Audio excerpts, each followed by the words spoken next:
ہمارے نبی کریم صلی اللہ علیہ وآلہ وسلم اکثر نمازوں کے بعد ایک دعا پڑھا کرتے تھے، اللہم حسبنی حسابا یسیرا۔ اس کا مطلب ہے اے اللہ میرے حساب کو آسان فرما دے۔ تو ایک مرتبہ حضرت عائشہ نے آپ کو اس دعا کو پڑھتے ہوئے سنا تو انہوں نے پوچھا، یا رسول اللہ، حساب کے آسان ہونے کا کیا مطلب ہے؟ حضور نے فرمایا کہ کل قیامت کے دن اللہ تعالیٰ بندے کے نامہ اعمال کو دیکھ کر اسے معاف فرما دے۔ اگر کسی بندے کا حساب و کتاب اللہ تعالیٰ لینے لگ جائیں گے تو وہ شخص مشکل میں پھنس جائے گا۔ تو دوستو، مرنا تو ہم سب نے ہی ہے، قبر کا عالم ہے، میدان محشر کا منظر ہے۔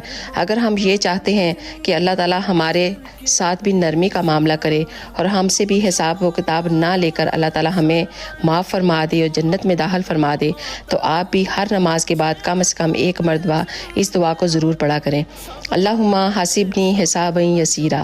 اور اس ویڈیو کو زیادہ سے زیادہ شیئر کریں تاکہ زیادہ سے زیادہ لوگ اس پر عمل کر سکیں۔ جزاک اللہ خیر۔